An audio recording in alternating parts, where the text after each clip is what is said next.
Alrighty, and in 3, 2, 1. Got with me here, Nate. Would you want to take a minute and introduce yourself? What you've been up to? Hey, I'm Nate Shapiro. I was on the show about 2 years ago. Yeah, early guest. I talked about some topics. Yeah.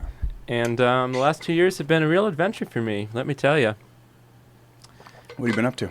Well, a little ways after I was on that first episode, I embarked on a journey to start studying Chinese medicine up in Portland. Cool. At the Oregon College of Oriental Medicine, also known as OCOM. Nice. And I was working on a Master's of Acupuncture degree there. Ooh, no, I'm kidding. How'd it go? Well, it was interesting and challenging. Yeah, I boo mostly because acupuncture is expensive. So even if it does work for you, you're like, oh man, now the thing that heals me is worth tons of money. Good to have context. Yeah. No, I'm not just like booing your life choices. But I'm like, man, I went to it once way earlier. And I'm like, the endorphins, I felt good for a day or two. I didn't do it like enough to probably like, I was also young, so I wasn't honed in enough to my body. But I'm like, oh, it'd be fun to go back. I'm like, I don't think it's covered by insurance, and it's kind of expensive. Some insurance covers it, some doesn't. You can also go to community acupuncture. A lot of towns have community acupuncture that you can get pretty affordably. Also, if you live in an area that has an acupuncture school, you can usually get very affordable care at the student clinics. Nice. Very cool. The school in Portland that offers that. That's something I enjoyed here at OSU was, I mean, I went to the nurses' stuff and talked to them quite a bit because I was like, oh, it's any help I want for free. It was such a joy. It's like, was it immediate? It was immediate. Yeah, no wait. Like maybe 30-minute wait, and you're in. You talk to like it was like, oh man, like that's why universities are so good. It's like a walking town. You're learning stuff. You're meeting new people. You get healthcare. It's like no wonder everyone likes college, you know? Duh. But anyways, how'd it go?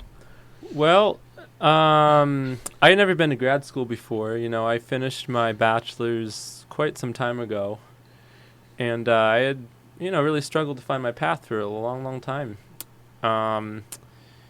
And I thought this was going to be it, but it turns out it wasn't, but it was still, I think I was still meant to do it for the length of time that I did it. How long did you do it for? 2 years? 1 year. 1 year. And then at the end, you're just like, nah, Westerners got it right.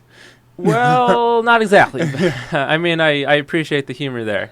But I was getting very, very close to the point where I'd be starting my second year, in which I would be going into clinic and whatnot. And parts of it I found interesting, but the coursework, the academic coursework, I mean, even in an alternative educational setting like that, you're still going to have a lot of really difficult academic coursework to have to deal with. And you have to be on other people's deadlines to get it done. You can't work at your own pace. You're too free spirited, so you became a musician. You'll play a song even at the end here. That is one of the many hats I wear, is musician, yes. And the other one is? Currently, I'm a freelance gardener. Sick. Nice. That's a joy. Do you see how many plants I had out front? I did. I really, I was admiring them, yeah. Datura, lots of fun ones. One of those little spikeless blackberries. Even though I don't really like blackberries. And then we got some plants. I mean, we have a little mini garden right there. Isn't that hilarious? You just nice. Eventually nice. It's going to be like right here or something. This is all very temporary. You came in the midst of me rummaging everything around. Oh, yeah. But yeah, so you moved from Portland back to Corvallis. How was living in Portland? We visited there for 1 night, 2 nights. 2 nights. Oh my Lord. It was chaos. I wouldn't want to leave my house past ever. Past dark for sure. When was that? 1 month ago.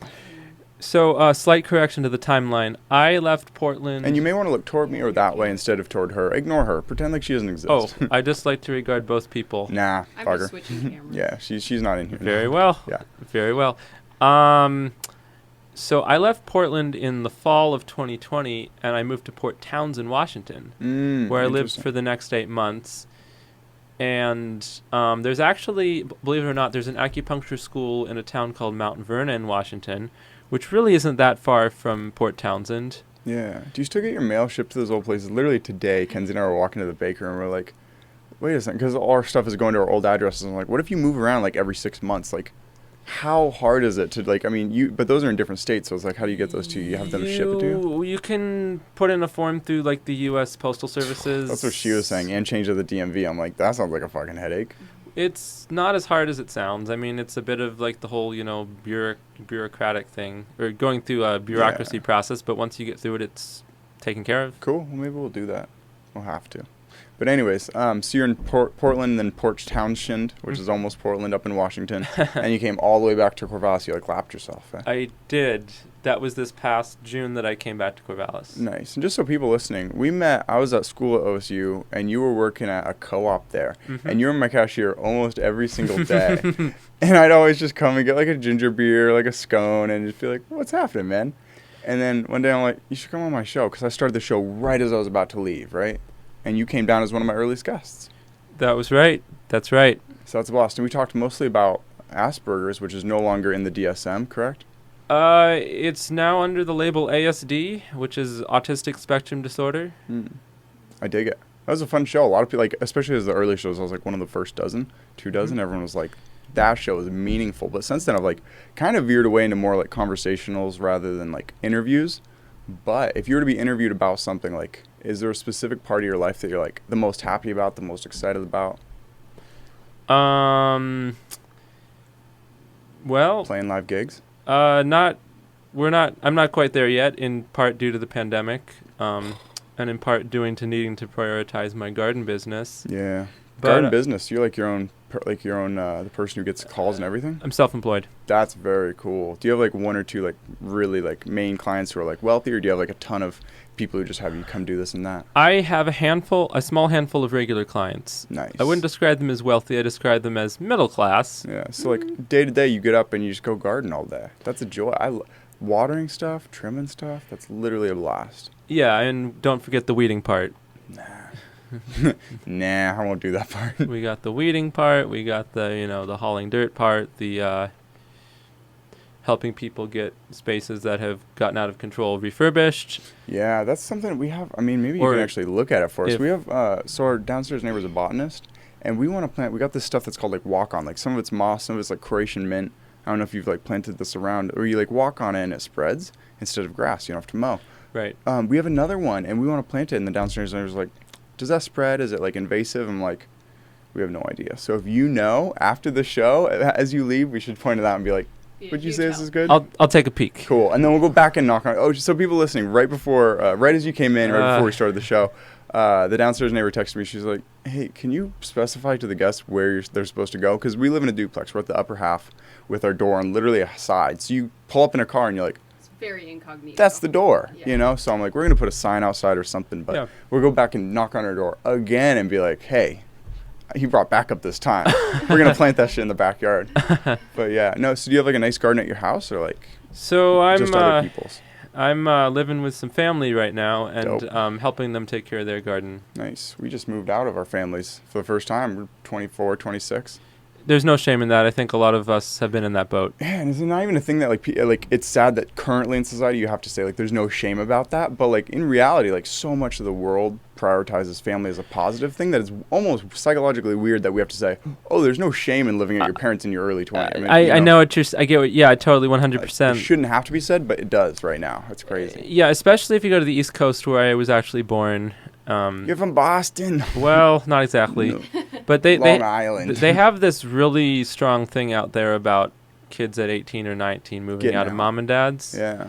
And I've encountered some pretty strong judgment from some people I know from there about the fact that I didn't. Yeah. And I was like, fuck the East Coast. I like the West Coast. Yeah, fuck you. I'm glad to be out here in Oregon. Absolutely. Don't think I ever want to go back there again. For the longest time, man, I would literally just tell people, I'm like, if anything, we're just trying to like break the societal pressure to have people leave so early, because it's like not only for all of human history would it be really weird for like a child and a parent of like monkeys all the way to humans to be like, all right, we're going to split up and we're not going to see each other. But then like, it's like, it's just so weird. But then it's like right after World War II, there's DI bill, huge influx of cash and like soldiers moving home who were like young 20s. So then when they had kids, they're like, well, I moved out at that age and there's still so much money in the right. economy. But like if you look at the percentage of our generation's wealth compared to previous generations, like silent generation, Generation X boomers, wealth, like by age, by percent of the whole world's money, it's like we are fucking poor. We are like, our generation is like homeless people with like a couple really rich people. And like, how would we be expected to? And the amount of skills you need, like we're the first generation to like be entering the market with computers like kind of outclassing most other things. So it's like, hey, you have to learn how to keep a home, do taxes, all the bureaucracy in life, also computer stuff. Also, it's like people are taking longer to gestate, you know? And I feel like people who like want a decent job, like you kind of have to get some form of an education, and that takes like another 4 years, even longer. Yeah. So yeah, like I not only do I think there's like no shame in it, but it's like fight those fuckers who think that, you know. And like you said, a lot of other cultures around the world, they prioritize family more. They prioritize it. I mean, who fills up nursing homes here is just a bunch of old white women because their husbands die and then their families don't want to keep track of them because when they were in their early 20s and they needed the foothold, the parents were like, nah, go, I'm pushing you out of the nest, or some shitty metaphor. It's like, what the fuck's going on here? Like, think of you when you were 18. Should you have been out on your own making decisions? It's like you were half-baked at that point.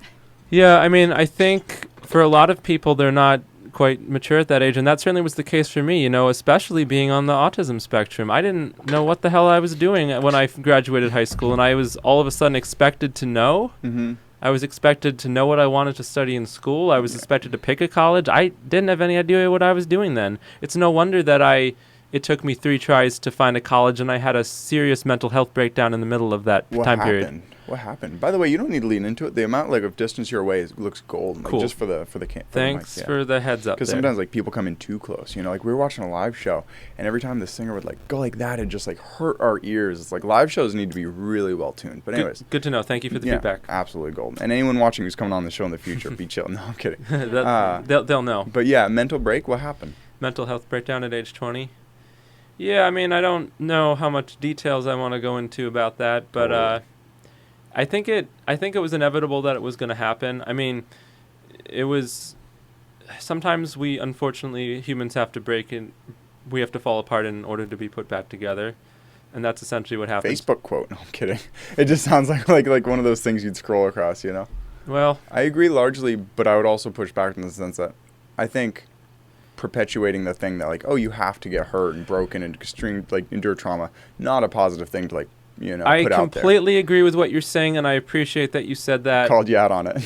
Well, I don't know if one thing is true or one thing isn't true. I mean, I don't think it's a good message to put out there to people that they have to break, but what I'm saying is that is what happened to me. Nice. And so when you say you got put back together better, like what would be, I mean, you know, like Kintsugi or what was the name for it? Wabi Sabi or whatever, where they put gold in the middle of like broken, because you were studying Chinese medicine, they'd break glasses and bowls and then put it together with gold seams. Like that's the idea of being built back better. Like what, did you have tools in your tool belt to like just deal with it, or like were you on a bad life path and you're built back better in terms of you realized you weren't heading the right direction? I'm not quite sure how to answer that, but I wouldn't call it a bad life path. I would just say that I had a lot of, you know, anxiety and struggled with, you know, obsessive compulsive disorder since a pretty early age, and being on the spectrum, there's often a lot of things that go along with that, like anxiety, and just had a lot of fear, and that led to me having a mental health breakdown. I mean, if you carry that much fear, sooner or later, you know. So you have less fear and anxiety now, or like? Quite a bit. Nice. Happy for you, man. It's, you know, but it's taken me years to learn how to not live in fear, essentially. Yeah, it's a massive thing to the point where, like, sometimes if I'm texting someone and they write back, like, a fear-based decision or, like, you should do this action out of fear, sometimes I'll just, literally just Google fear-based decision-making, click whatever the first article, like Psychology Today or whatever it is, and just text them a link to that. Just to, like, it's called, like, the point and call of, like, when you have, like, actions you want to change and stuff or you want to build a habit, you point and call things. And, like, people should have their fear-based decision-making called out when it's, like, I would say there's quite a few people who run quite a bit of their life based on running away from things, living in a fear-based reality where it's like, obviously it's not easy to shift, but I think bringing it to somebody's awareness can be a beneficial thing to do. Yeah. No one likes to feel called out. Yeah. Well, some people need to be called out. If we live in a world where no one ever got called out, you know, I think being called out would be an example of breaking down and building back stronger. You broke down in the moment, like really like a micro breakdown. You're like, oh, I'm hurt. My ego's hurt. You know, I'm not this person. Sure. And then you come back stronger. You're like, it was a genuine critique from another human being. Maybe I should change, and then you don't do it. So yeah, that's fair. Maybe I'm conceding to your point that we do break down, but maybe I'm just thinking hypothetically, like not as big of a spectrum of it. Like bipolar would be a massive uphill and a massive breakdown, massive build. Just like smaller, more gradual, you know? Because those massive breakdowns, I mean, someone can kill themselves or make a irreversible decision like a tattoo or something that they regret, you know? Well, a tattoo would be the least of my concerns, but until you have one that says like "Give me strength, give me courage" or something like that on your arm. That's what Kenzie got. That's a direct call. I mean, just like when I'm 18. Like a lot of people get to like low points or in high, you know, they make decisions. Yeah, wait, a tattoo would be the least of your worries? Is that what you said? Mm-hmm. Well, I don't know. That's a pretty legitimate worry. What is a neck tattoo, man? Yeah, I don't know. Yeah, right. You know, I'm like, I think tattoos can be surprising because then you're also tying yourself. Like something that I got really into during COVID was like, be a different person every minute of every day. Like, you know, like not only like a lot of society, human society up until now is like, I'm living on dead people's rules through religion. Like those people aren't even alive anymore. I'm living what they tell me to live. And then it's like people are breaking away from that. Like, okay, now I'm listening to my community. They're alive and they're telling me how to live. And then I'm like, the next stage of that seems like you're letting yourself tell you how to live.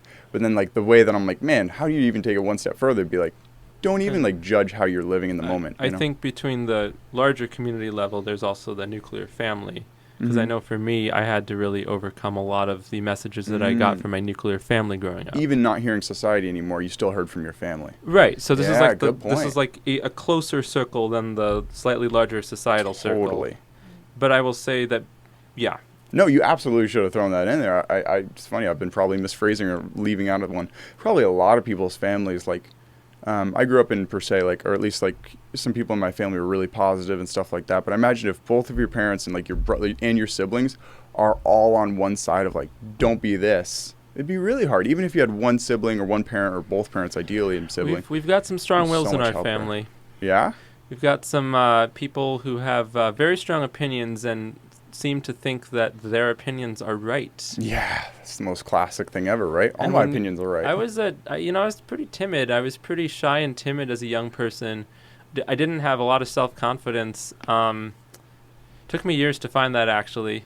It also took me years to learn to stand up to my family and say, no, you're not telling me how I live my fucking life. Wow. Night. How'd it go? Congrats. I mean, is talking about family something you also want to avoid on the show? We're talking about it, bro, so I think I'm good with it. Cool, I like it, yeah.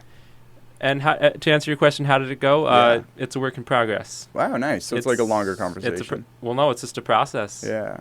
I mean, it's not something, it's like patterns that have been happening for years upon years upon years, and then you're trying to undo those patterns. It's going to take some time. It's not just going to be one boundary setting moment that changes it. You're going to have to do it again and again and again. And you're going to have to do it for you, not for anybody else. Mm-hmm. You're going to have to find the reason why you want to do it for you, and you're going to have to do it again and again and again. What was your reason? That's so fascinating. I mean, absolutely. How would you be like, okay, and now look, it's a new relationship. We just have such pre-written patterns of what we're going to do in situations. Well, I recognize that the pattern wasn't you recognize the pattern isn't working, you know? It hasn't been working for years, and I realized that the advice I was getting from my parents, especially my mom, was just not. But somebody could say, well, why were you even asking your mom for advice, bro? Well, the reason is It's hard to explain the reason, but I think for most of human history, moms have given advice to their kids. You know, I defer to my mom for a number. I don't think that's that crazy of a thing. Okay, well, thank you for helping to. I went and asked my friend for advice. Like your mom probably knows you better than your friend. She knows me pretty well.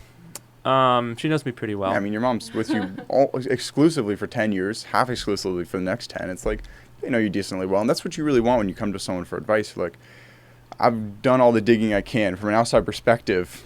What would you do? You know, I hate when people just try to make you figure it out yourself, though. That's the worst, when they don't just give you an answer. I just really struggled for a lot of years to know what my path was, to know what I wanted out of life. So is the boundary you set based on the path that you're going in life, like career trajectory? Or I believe the last time you came on the show, we talked about, I named it like spectrums, and I don't remember what the other one was. Spectrums and guitar maybe, but it was spectrums because the autism disorder spectrum and also the gender spectrum, correct? It wasn't gender, it was sexual orientation. Sexual orientation, cool. Nice. And was that what they were fighting against? Are they like religious folk? They're not religious folk. They're not fighting against my identity as a bisexual man. They just always think they know what's right for me. Classic. In different so we have the career area, Mm-hmm. we have the social area, we have the intimate relationship area, we have some other areas, but they almost always think they're right in every single area of my life. Yeah. And I mean, parents is a big one, but it's like a lot of societies I'm realizing, like, people telling each other what to do is like, hey, I can make a better decision for you. Because I'm on the autism spectrum and it took me a lot longer to learn a lot of the life skills that a lot of us, some people might take for granted, some people might not, who aren't on the autism spectrum. My parents had this great fear growing up that I was going to fail because, and I've screwed up. That's helpful to have in mind. I've screwed up. I lost my job in Port Townsend. That's why I came back here. Who doesn't screw up? Who doesn't? Yeah, what? That's not even a thing. But that's how we learn. Yeah. That's how we learn. Big ups to that. If you're a parent and you're always trying to keep your kid from falling down, she or he is never going to learn lessons about life, like what you do and don't do, you know? I couldn't agree more. It's funny that you deal with that mostly from your mom. I, and actually quite a few people I know, all's moms, like, try to tell, like, make decisions. Like, she does not, she's supportive, but she is, like, really, like, not a believer. I don't even know how to phrase it correctly. She's like, why don't you go get a job where you're sitting for 8 hours a day working for someone else? And I'm like, no, I'm going to, like, try these different things, like, you know, write a book or screenplay or music or now podcast and, like, stuff like this. And I'm like, I have faith it'll work out. Like, it's just such a fear-based living, not only to, like, be like, I don't believe it'll work out. You need to live a safe plan, but also being, like, afraid of failure. It's like, you can fail quite late. I mean, Haruki Murakami, like, one of the most famous writers in the world right now, wrote his first book at, like, 42. Yep. It's like, what? It's like you could fail all the way till then, and it could work out. Yes, there's absolutely. There's examples. A lot of people find their path later in life. Yeah. Do you have a hint at what yours is, like a sneaking suspicion? There are some different areas that I want to work in. I mean, healing people must have been it, or studying Chinese culture. What drew you to that? I'm so curious. One of the things I did, I mean, I had a more recent health crisis that was around the time of, 2017, 2018. And one of the things I did to help myself heal from that was to do a lot of qigong. Nice. Energy work. I like it. It's like, basically they describe it as self-acupuncture because you're moving the energy in your own body through movement and breath and intention. Yeah. Don't you, like, get all the energy out and then you get the new energy in and then you shake it up?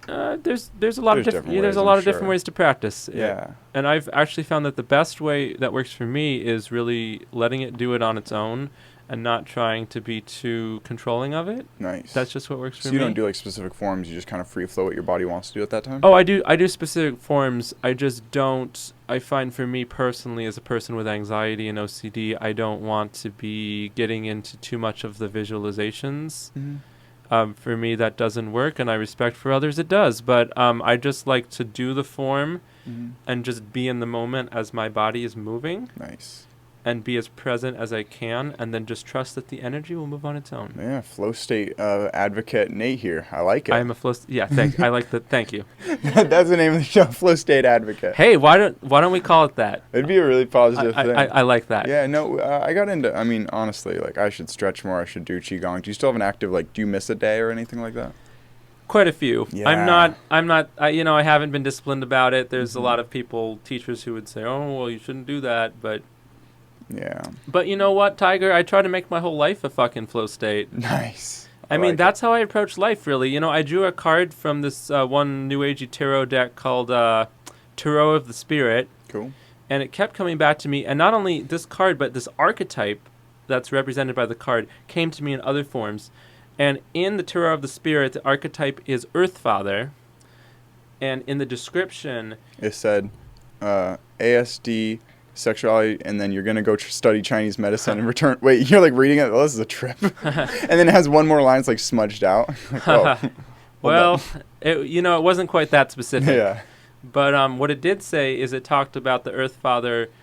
For one thing, he's in touch with nature, so he understands timing and cycles and seasons. For another thing, he lives his whole life as a moving meditation. And that, to me, was really beautiful and really stood out because I'm a person who's always struggled with sitting meditation. Oh, yeah. Unless I do laying down meditation. And this goes out to all the people with mental health issues who have tried meditation and it hasn't worked for them. this message goes out to you. There's nothing wrong with you. It's okay. Don't let people who are strict about meditation tell you otherwise. I've never met someone that strict about meditation. Oh, What? I have. Really? Oh, yeah. Who would like, you're meditating wrong. There's no wrong answers. People just get very, like, militant. Yeah. Things where it's like, Good point. everyone's different. You gotta just respect that. Yeah. I like what you said, Kenzie. Sometimes I'd fuck with people and be like, I just take Adderall to meditate faster as a joke, but then it kind of works. So then it became less of a joke and more of a reality, you know? Yeah, I think there's a lot, Joseph Campbell, the mythology guy, he said... Hero's Journey. Hero's Journey guy. He said, anything in life can be a meditation, And he's talking about, like... And it's really about... All it is to me is just about being in the present moment. Yeah. Being present with what's ever going on, even if there are thoughts in my head, being present with those thoughts. Being aware of my thoughts. You really live the stereotype of someone who lives on the West Coast, kind of hippie with his beliefs, gardener living in the moment. Like, you really went all like, better to be a warrior in a garden than a gardener in a war, but you're just kind of like at peace, tending literally to the part of the garden you can touch, which is your community. Yeah. Badass.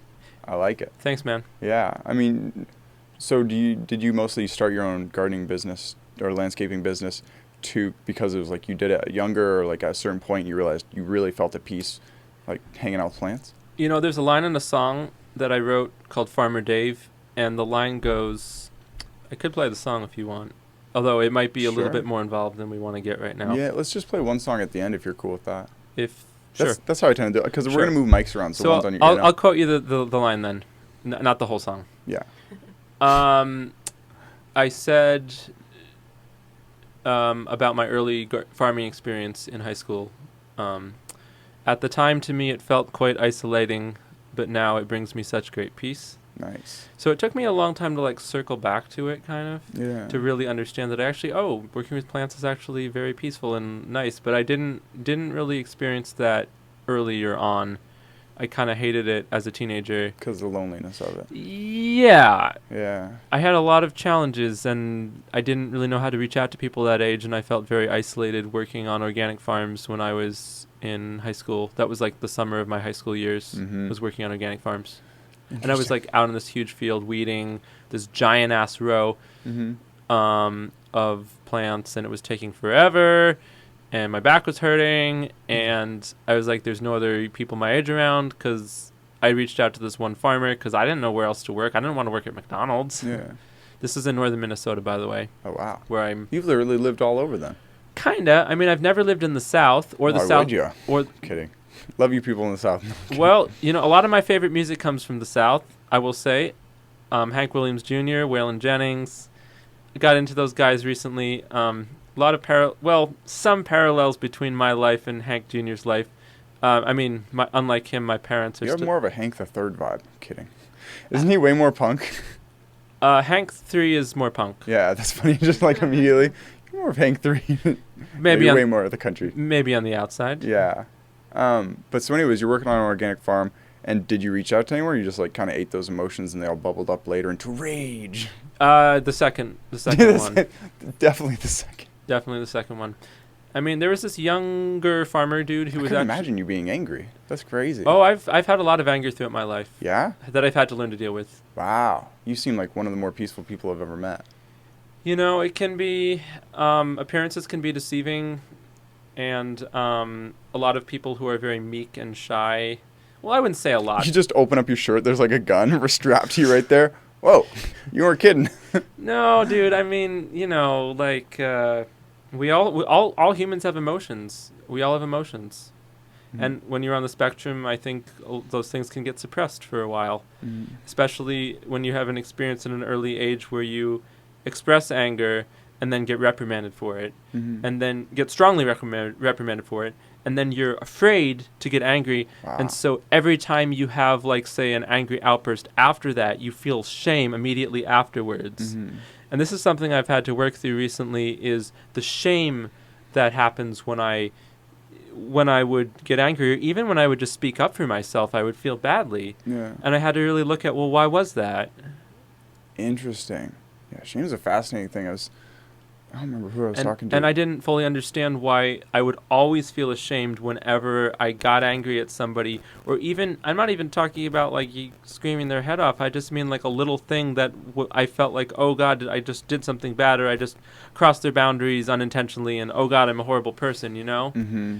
And I had to say, wait a minute, what's going on here? Why is this happening? Yeah, being kind of timid about social situations is really tough, like especially if I ever take like too much edible weed or something and I rethink previous conversations I've had. It's such a rabbit hole because eventually like anyone could mishear or misread or misinterpret anything and always be offended by so many things. So at a certain point it's like, well, what are you just going to do, not talk to people? Or not, like if you constantly filter yourself, it's hard to like be in the moment in a conversation, like do jokes or like throw, like, I mean, anytime you like try to make a quick joke, even if it's at nobody's expense, maybe it's like a joking about a dog and someone had a dog abuse, you know. I have a perfect story for that, and that actually segues into one of the things I was hoping to touch on a bit. Yeah. This actually happened at acupuncture school. Cool.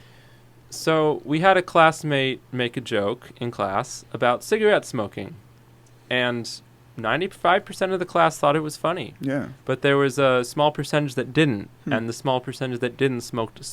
Excuse me. Do you remember the joke? Yeah, I can tell you. Yeah. So I forget whatever teacher was lecturing about smoking, depleting spleen qi, and this is Chinese medical terms. And then he said, depleting string cheese. No, I'm kidding. That's spleen qi. Yeah. Or maybe it was I fucking hate people who smoke cigarettes. They should die. You know, some people get really offended. I don't think you find too many of those types in acu school. Yeah. No, yeah, good point. So someone made a joke about someone losing their spleen qi? Well, that wasn't the joke. The joke, so he said, well, I'd have a hard time getting addicted to cigarettes, and everybody laughed, except for these two people who spoke up and said, well, you know, a lot of people with trauma, childhood trauma, use cigarettes as a coping mechanism. Oof. But this was over Zoom during the pandemic, and they spoke up about it loudly, and they said, we find this really offensive. And the instructor wasn't really sure how to address it because, honestly, the joke seemed pretty innocent because he was just saying, well, I'd have a hard time getting addicted to cigarettes. It almost doesn't even seem like a joke. It seems like a really bad example because it's like, bro, try nicotine for a while. Kenzie and I are like kind of coming off of Juuls or different forms of nicotine. It is crazy addictive. Crazy nicotine? Addictive. Yeah, oh my lord, you know? So it's like, I could see how someone would get addicted to that, but the people who got mad about it, like, they're like almost just justifying their coping mechanisms, which is totally valid. There's some, like, if you've been abused your whole life and then you become a heroin addict, I'm like, hard to tell you, like, oh, you should just strap up and get over it. One of these people, not to be too conspiratorial, had a very extreme, so there are these two people, and of course I'm going to preserve confidentiality What's of every... their name? No, I'm kidding. Good one, bro. So one of these people was wished a happy birthday by a person in the class, and I will just say that this person in question is female, and the person who wished her happy birthday was male. He saw that it was her birthday on Populi, which is our online educational platform where we all go to do our online coursework, kind of like Blackboard or whatever it is college undergrads use these days. Mm-hmm. Who cares? But go on. Yeah. Anyways, let's settle on there. Sorry, I'm a little rambling. Yeah, you're good. Is it like everyone does it? They get caught in rabbit holes, like saying a story. They're like, "What date was it exactly?" Or like, "Who was that exactly?" We'll try to. Like, it's a great story, but everyone falls down rabbit holes. We'll try to stay out of the rabbit holes, and I appreciate your help, Tiger. Yep. So anyway, so he sees it's her birthday in Populi, and I think he kind of liked her, whatever. But he was always, he's a respectful guy. But so he is like, oh, hey, happy birthday, and she freaks the fuck out and reports to the school that he was like crossing her boundaries. And get this, he had to switch out of that class section into a different one so that she could feel safe. Oh my god! Wow. That's a little excessive. That's 3 months later, she realizes she overreacted and apologized to him for it. Oh my god. She's like, oh, you know what? By the way, I kind of overreacted, but it's like it was 3 months later. So Jesus, yeah, people get. It's almost encouraged for people to get really upset nowadays. It's funny. We were just talking to someone about how like society encourages certain actions, like just certain like lifestyles, and then also certain like emotions. Like whoever's like the most outrageous point is the most valid now. Like that's almost like the thing that they're leveling. It's like, no, whoever's the most outraged is probably less valid because they're not making really thought out claims, you know? And meanwhile, this other person who took issue at the smoking joke, and I had a very bad falling out a little bit before the pandemic started. Not that it had anything to do with the pandemic, but I was trying to initiate friendship with her. And initiate friendship. I'm trying to. You said that in front of her. I'm trying to initiate friendship with you. She was. Yeah, maybe. Yeah, you just like turn around. This guy might be a robot. Well, that's how we Spectrum folks talk sometimes. What can I say? So there's like lines of code. Friendly person, initiate. Well, let's just say our circuits didn't cross very well, or the coding that was being sent through the whatevers wasn't lining up very well, and ended up having a pretty bad, falling out with this person to the point where she sent me this really long email. Wow, let's read it on this. No, I'm kidding. Saying all this stuff like, oh, you crossed my boundaries. You've been what is it with these people? you've been pressuring me for connection since the fall, and you were staring in my window at night. No, I'm kidding. All these actual boundary crosses and stuff like I don't. It was just like at that point I realized there was nothing I could say, and just so not even write back, block them. No, I said I was actually afraid that I was going to get Title IX at the time, which is like the sexual harassment complaint thing. Oh my God. So I was like on my best behavior, because this is another thing I want to speak up about, which I'm sure will make me unpopular with some people, but I think that our society needs healing, but I think that in order to heal, women and men need to be able to see eye to eye, and we really have to get rid of this concept that men are the bad guys and that men are inherently evil, because I don't see that this belief is going to get us anywhere in terms of true equality. Someone's been being red-pilled by Jordan Peterson. No, I'm kidding. Have you heard of him? I've heard of him. It's a lot of the same talk. I agree 100%, but it's just funny to hear someone who I wouldn't have expected to preach that kind of thing about. I'm not sure if I'm totally on board with Jordan Peterson necessarily. But just that aspect. I mean, like, I almost came up with a joke because I was going to do like stand-up for a little while before the pandemic, that it's like, straight white males are the most persecuted people in history. There's a researcher named Jackson Katz who did some research about that. Yeah.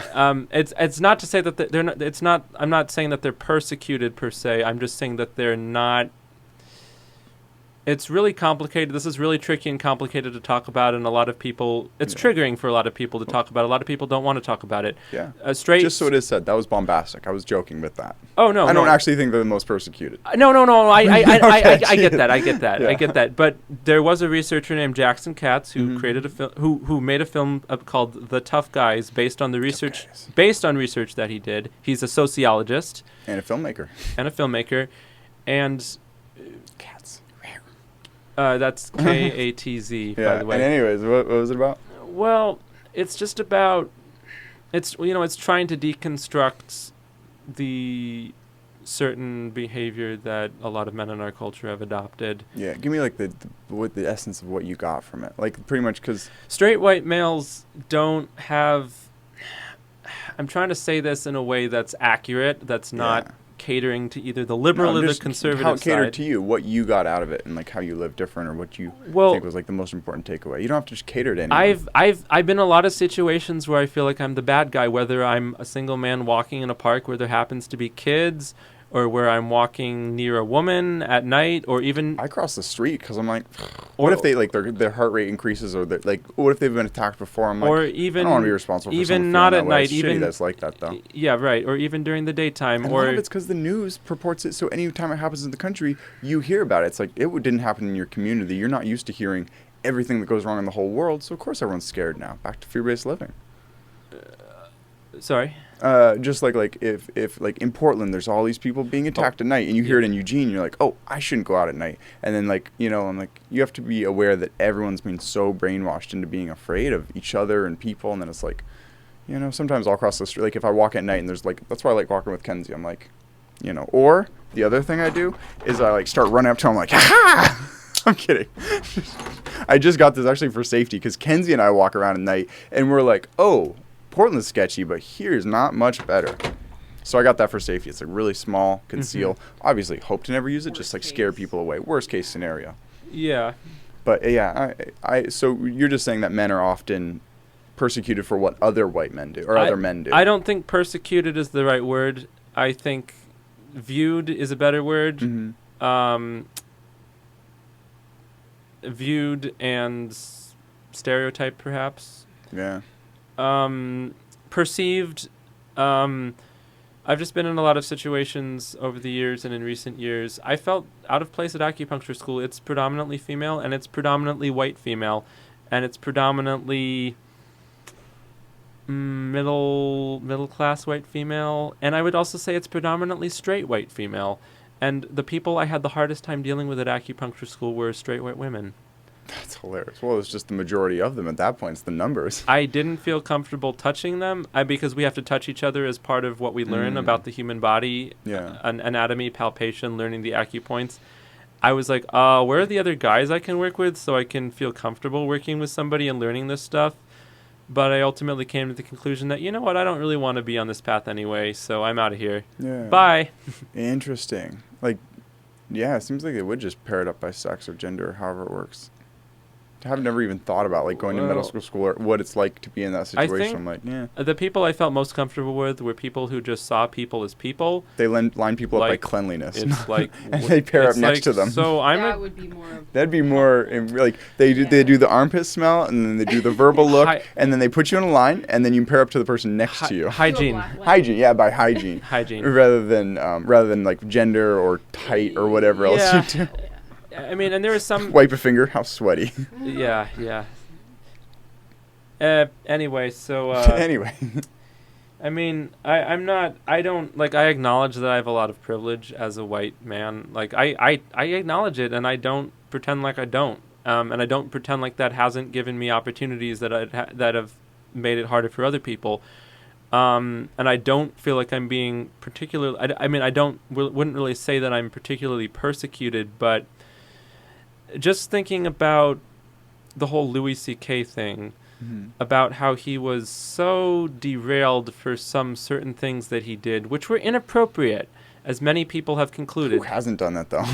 They were... So you just misread what it is. You just, he asked a woman out wrong, and you just agree. Okay, so let's take this as an example. They were wrong, they were inappropriate, but comparing them to the level of what Bill Cosby did, Jeffrey Epstein did, oh God, that was just...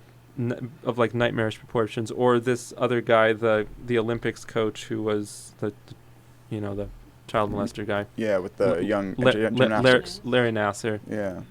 Like comparing him, saying that if a man screws up, he's automatically a pedophile, a sex offender, and a monster. It's just like, as was said on the Joe Rogan show, what yardstick are we using here, people? Yeah. It's like... Because I screwed up, because I'm on the spectrum, and I have to learn shit by fucking up and being like, oh, you're not supposed to do that. You're not supposed to say this to this person in this situation. Yeah. I wasn't trying to make anybody uncomfortable. Yeah. It just happened, and I'm sorry. I'm trying to do better. Yeah. No, it's ridiculous to just have people be really unforgiving about social circumstance. Like, everyone's, gotten themselves, into a tricky place conversationally where they, say a wrong joke, or they say something when you think you're, we're closer friends than we are. Or, you say something and you're like, oh, and you have to walk it back. And it's okay if the person brings it up in the moment. It's like, hey, that made me feel like this. And you're like, oh shit, I didn't realize this had happened to you, or you perceived it like this, or whatever. But then it's the people who just hold on to it and they're like, okay, bye. And then they just take actions behind your back about it to get you in trouble or whatever. Tell everyone, it's like, what is going on and here? That's the worst. And I experienced That's the worst. That's the worst. And I experienced that at the job I lost in Port Townsend, is that people didn't tell me to my face. Not even managers told me to my face what I was doing to make other people uncomfortable verbally, unintentionally. Yeah. And but they took steps behind my back. The most classic thing ever. And then 7 or 8 months after I've been working there for 7 or 8 months, and all of a sudden I'm sitting down with the HR person, and they just list off these things. And they just list off all these things, and then they're interrogating me for an hour and a half about all of these different things I said at different times to people. They said, well, did you say this? Did you say this? I'm like, why the fuck didn't a manager talk to me about this sooner? After one or two infractions, what the hell is going on? I would have corrected my behavior had I known, had I been given formal, but that didn't happen. My conspiracy theory is companies probably keep a list of that stuff, and then whenever it's time for you to get a raise, they just bring it up and fire you, unless you're okay working without a raise or something like that. It was a dysfunctional organization. Yeah, and not even just organizations. People do that too, where something bugs someone, and they don't just say it right off. They're like, humph, and they just sit on it. It's like, especially from an employer, but also from like partners or friends. It's like as soon as you start like an action, especially repeated actions, happen twice, you need to tell them immediately. You cannot get mad for someone continuing to do an action that you didn't let them know is like over a line or you don't like or whatever. It's like you're asking for it by not telling them. Mm-hmm. What's going on, man? People are not good at communicating. Yeah, I agreed. I mean, it was kind of, I think when you're on the spectrum, it's especially hard to read between the lines sometimes. Mm-hmm. Like, you really need that clear communication. I mean, you can learn to, like, read body language and whatnot, but sometimes people are hard to read, especially when they're wearing a COVID mask. Or over Zoom. Do you find it pretty easy or harder over Zoom? It's more difficult. It's slightly more difficult over It's Zoom. weird. It's funny. I just got into a Twitter beef with someone over them saying it's like, oh, that's the greatest invention or like recent like exponential growth in transportation is the need not to transport, to just communicate without transporting to each other. I'm like, well, the phone already did that, but like I'm like, that is not what you get from like commuting and meeting someone in person. A million times different from, okay, we logged on and saw each other. And it's like a small face. I see your background. There's 3 other people. There's a delay. It's like you're not looking at someone. I think humans were so hardwired to need to be around other people that promoting that's like, nah, you don't need that. Is like, that's not a good direction to I would have to agree with you, though. I will say there are people who are able to live in isolation and remain sane. Totally. Well, is that our bar? Is that our yardstick? Is remaining sane? Well, be able to. That sounds like a low bar. Okay. So be emotional. How about this? Be emotionally and psychologically healthy. Nice. Okay, that's way different than remaining sane. I remember reading a story during the pandemic about this guy who had lived as a hermit in the mountains of Colorado for many, many years, measuring snow levels, and that was just that was his home. That was what he did with his life, and he was happy. Interesting. Sounds like it'd take like 5 minutes a day to measure snow levels. But anyway, getting back to some of the experiences I had at the school in the social realm, when I had this falling out with this one person, it was very challenging for me. Mm-hmm. And I'm sure it was challenging for her too, but it was also challenging for me. And I felt like I had to be really careful about what I said or did for fear of being misperceived and perceived further by the community as a bad guy. Yeah. And so I sort of withdrew at that point, and I wrote a song about it, or I wrote a song based on the experience and based on other related experiences. Yeah. I believe you played a song the first time you came on the show. Correct. Right at the end, and we'll have you do it again this time. Correct. How many songs have you written in the whole, like, what's your discography? Well, it's funny, Tiger, because I've written all these songs, but I haven't really put anything out officially other than a few random recordings on SoundCloud. Classic musician. The best musicians I know still don't have anything out. I mean, we watched a 50-person live concert outside by a band from Louisiana, and we go to Spotify and Apple Music. They don't have anything up. It's like people don't do it for some reason. It's not a question of do or don't want to do. It's a question of I think I haven't been psychologically ready.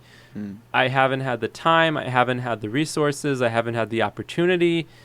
Recording is something that really I find it very overwhelming to try to record myself. I'm not a technology guy. Mm-hmm. I'm really more of an old school country folk singer type of guy. Mm-hmm. I just like to do things acoustically because they're easier to deal with. Yeah. But I appreciate technology, and my goal is to find a skilled person to record me, and it doesn't have to be you because I know that you do that. We did record the song. Yeah, not anymore just because of the layout. Like these are like pretty much locked onto the desk now. I'm like locked in. I'm ideally looking for somebody who can be my personal recording engineer. Nice. And can help me record an EP or two. Somebody who will go to the music department while you're in your Corvallis. I was gonna say while you're in OSU. I'll check it out. Right, it seems like there's be tons of people in the mixing thing. And ideally somebody who's also trying to get their feet on the ground as a recording as a recording engineer. Yeah. Because I'm trying to get my feet on the ground as a singer-songwriter, and obviously I can't afford to hire somebody super professional. I just want somebody who's going to get the job done. That's all I want. Yeah. I mean, and going to do it decently, honestly, and we'll have a good professional relationship with each other. I got to tell you here, you're asking for the world here when you're looking to hire someone. That's what I've noticed, like just being in different places where places are remodeled when you move into them, or like companies and seeing different employees. I'm like, oh, finding someone to hire, or like that's kind of like a mutual thing. It is so hard to find trustworthy, like smart people you enjoy being around, people who you think have a common goal. Like it's harder to find one of those people than it is a life partner, you know? Like, well, yes, but they are out there, and it is possible to find them. Yeah. Especially if you work on yourself to make yourself the person you'd want to hire too. Because especially in this situation, it's more of like a mutual agreeing to work with each other thing. Yeah. At least that's how I'm looking at it. I don't look at it like, this person is going to work for me. It's more just like, I want to work together with this person. That's even worse. Then you don't have like the final say. Like if you're paying someone, then you could at least be like, we'll just get this project done, then we can move on to the next. But if you're working with someone and they're like, no, I want to have electronic drums in your album. No, I'm definitely going to pay them. It's not a question of paying them. Or not paying, but like if you're working with them and you give them a legitimate say and you want Hank too, and they're like, yeah, okay, but like electronic drums sound really good, or like just a little synth, you would have to tell them like, no. So at that point, they're kind of working for you. Okay, Tiger, okay. Yeah, right? Well, like, just because, I mean, like, you know that I did it, so I'm like, why I don't do it anymore is because I understand how, like, working with musicians is. And I would always put myself in the place of, like, whatever they want, because, Sure. a lot of people don't want input. Well, they have such a vivid vision. I'm open to input. I mean, I have a certain level of vision, but I'm open to input, especially from somebody who's also trying to create what I'm trying to create, which is an authentic country folk sound. Dope. I'm excited to hear it at the end. I mean, we're something like 45 minutes in. Folk / traditional country music. Cool. Yeah, that's kind of a very worthwhile way of phrasing it, because if you say country music, you're like, nice, it'll be the exact same bass and drums as every other country song out there. Well, currently. a lot of people don't realize that country music really changed around the year 2000. Now, that's a bit of an approximation, but there's a young man by the name of Tyler Mahan Coe, son of David Allen Coe, who has a podcast called Cocaine and Rhinestones, which is all about pre-2000s country music. Yeah. So it's like country, we're going back to like, Hank Williams back in the 30s and 40s, 50s. I don't know if he was definitely active in the 40s and 50s. And then we have, Dolly Parton, we've got Merle Haggard, we've got Hank Williams Jr. Those are more like the 60s, the 70s. Don't forget Billy Ray Cyrus. No, I'm kidding. The biggest country star ever. But he did impact it. Like, people like him and Kid Rock, unfortunately, probably impacted country to the way it is today. And then we have 90s country, which is interesting because it was like sort of the precursor to what we have on the radio now. It was like country was heading in more of a pop direction, but it hadn't quite gotten there yet, at least not as far as what we hear today on the radio. So you have people like Alan Jackson, Travis Tritt, Brooks and Dunn. And I'll be honest, I like 90s country. Yeah. I mean, it's not my favorite thing to listen to, but I like it. Yeah. I really like Steve Earle. He does a lot of stuff that's pretty folky too. Yeah. It's hard to beat your favorite thing to listen to, because Baby Shark on repeat is hard to beat. Or 30 Rock for Kenzie and I. Mean, fuck, we don't even watch it at this point. We just literally throw on a TV show, and we almost just have like a TV show as background for our house at this point. Well, it's surprisingly comforting, nice. And you can like tune into it, and then you can like, I mean, we're probably learning really well how to tune out of outside noise by doing it. Sometimes you got to do that. Sometimes you got to tune out sometimes. Yeah. Just going to say that to all you closed-minded Buddhists out there. Sometimes you got to tune out. Yeah, you got to numb out a little bit. I mean, without a doubt, there are times in your life, especially like when it's really like when you're picking berries or whatever you're doing on that large row, when it's like your back kind of hurts, it's hot out. Like the thing not to do is like, let me really focus in on how my body feels, because you're not going to change it in that moment. Be like, I quit this job and blah blah blah. It's like, okay, we'll finish the day and then tune back into your body and be like, sure. Oh, this is hurting me. There's a time and a place for everything. I mean, there's a certain level of awareness to focus at different times. Yeah. It's such a weird thing, because sometimes I don't feel like I have that good of a grasp on viewing how focused into my body and my current situation I am. Like, I always thought that's like, oh, what is anxiety and depression and stuff like that good for? And episode 74 or something, a professor came on. He's like, well, those are really useful because they like make you reflect and realize that your life isn't like why you're feeling that way, and then you can make life changes. But it's like, sometimes if you like kind of numb out too much, you go too far down that rabbit hole, right, where it's hard to like, oh, now I have a mortgage and kids. Well, now it's harder for me to pull back and realize, so like sometimes numbing out or shaving off depression or anxiety for too long can just allow you to go really far down. Then when you tune in next, you're like, fuck. You just look up at like a 200-foot hole. No, I totally understand what you're saying. I just think that sometimes when a person who is struggling with their mental health is reading spiritual and woke stuff about always being aware of your feelings and never tuning out, not necessarily a good thing to do. Yeah, just like everything, take it with a grain of salt. You gotta balance things, and you gotta honor yourself. And sometimes honoring yourself means not trying to be perfect. Yeah. In somebody else's viewpoint.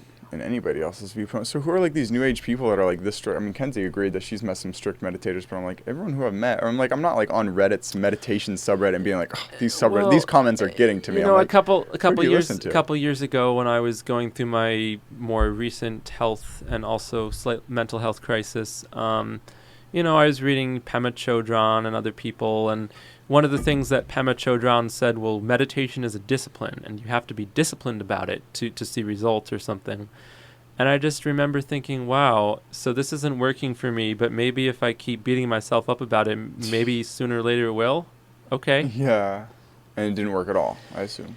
I found this one guy named John Bruna, and I have to say I liked him better than the other ones I had found, because he does something called shamatha meditation. He had some very simple body scan. There's actually a guy in Corvallis who teaches his stuff. I forget the name of it, but it was more down to earth than the other teachers I had encountered in the past. Mm-hmm. He was more personable. He was more approachable. He had less of an intense vibe about him. Yeah, some meditation people have a really intense vibe. He was more, I really appreciated that guy. And one of the things that he signed off all his emails with to the group was, I love you and there's nothing you can do about it. Nice. That's a good way of doing that. And he gets kicked out of acupuncture school for crossing a boundary. Some people would have a problem. You're not allowing me to not love you. Some people would have a problem with that statement, but when I read that, it just touched my heart because it was like he loves. It's a sign of, or it's a message of unconditional love. Yeah. And that spoke to me. Good thing to say. Probably not to someone on a first date, but a good thing to say. Like first date, you like leave them. And it's like your email sign off. My email sign off is typically infinite bliss, just like. Just goodness, in gradient states of bliss. Rather than another thing about this guy that I appreciated, he just gives of himself to others. I mean, he shares something that has helped him, namely this approach to meditation taught by John Bruna. Yeah. I have to say, I appreciate John Bruna. I appreciate his writing and what he teaches. John Bruna himself, and we're not talking about the guy in Corvallis, but John Bruna's pretty down to earth, I want to say. He's pretty not intense. I mean, he is intense internally, but he's not necessarily intense in what he's friendly and charismatic. Yes. Yeah, those are the people I prefer. I don't like being around, especially like paying for a service from someone who I'm like, I don't want to be more like you. Like, if people who take life seriously, anyone who takes life seriously needs to grow up. It's insane when people are like, no, this is serious stuff. We're talking about sitting down and closing your eyes here. This is serious business. Yeah. Grow up. What are you talking about? It's fun. It should be an enlightening. I mean, like more the Ram Dass style or whatever. Yeah. So we're getting to that time. Do you have a specific song in mind, or like what you're gonna do? Yeah. All right. Do. Grab it. I'll move the mics over. We'll go to 3.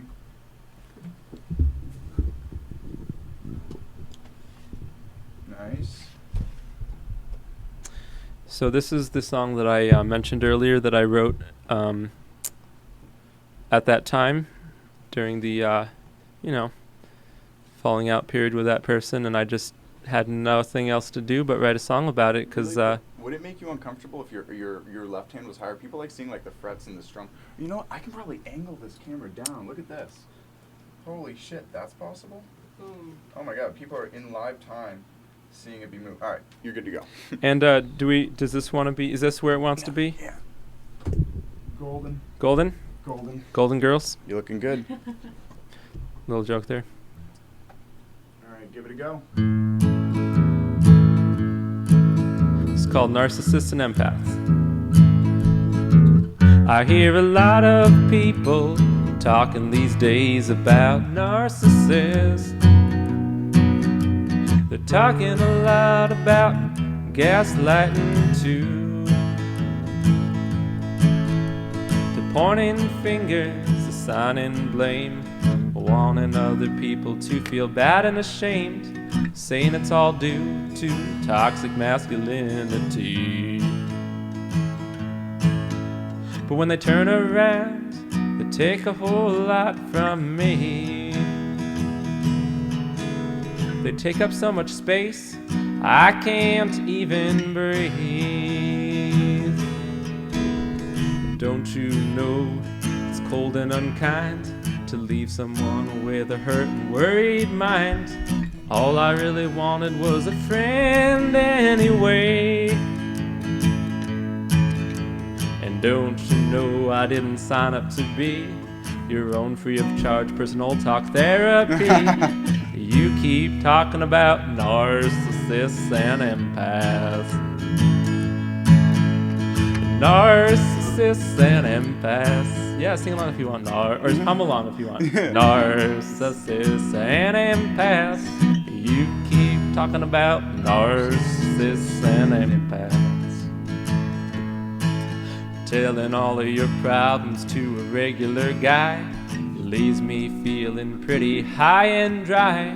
I don't really know what to say. I'm gonna have to just walk away, save this conversation for another day, until we can both put aside narcissists and empaths. Narcissists and empaths. Narcissists and empaths. You keep talking about narcissists and empaths. Narcissists and empaths. Narcissists and empaths. You keep talking about narcissists and empaths.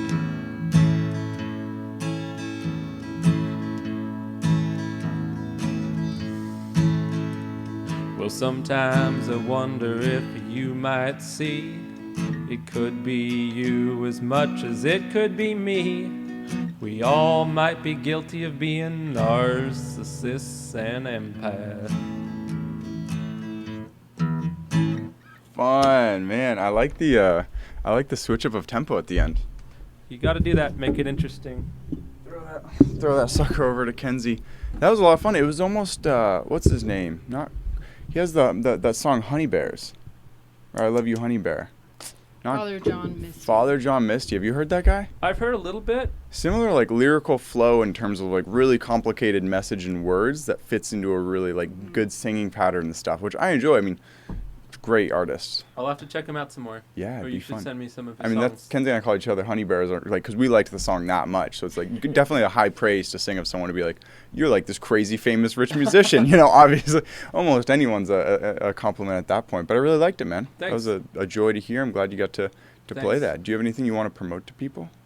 Well, I like to say that one of the reasons I like the country genre so much is a lot of the artists I got into, like, you know, Merle Haggard and Hank Jr., and also Loretta Lynn. We're all heroin addicts.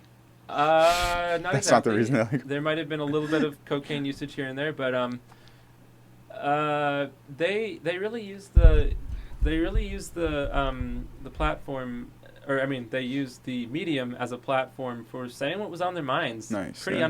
pretty unabashedly too, and that was what appealed to me so much about it, is they're just saying it, you know? Yeah. They're not pulling any punches. And when you're on the spectrum and life has been a fucking confusing maze of trying to decode people's body language, people playing mind games, saying one thing but they mean another, when somebody just when somebody just comes right out and fucking says what's on their mind, it is so fucking refreshing. Nice. And that's why I fell in love with it.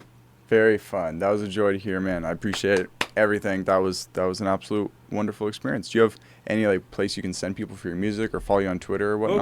Oh boy, we're working on that right now, but it should be up and running by the end of the year, cool. And I will certainly keep people posted. Rockin'. Yeah. follow him on Twitter. He's Hank the Fourth. No, I'm kidding. Just make up random Twitter names for people who don't have Twitters. You know, someday I could be the honorary Nate the Fourth. Nate. Well, I want to get one of those straps, those leather straps, you know, that just says Nate down the side, like Nice. is like the Merle or like the Hank or whatever. Actually, Nate. Hank said Bocephus because Bocephus is his nickname. Cool. I love it. Take care. Thank you very much. We're out of here. Thanks, bro. Yeah.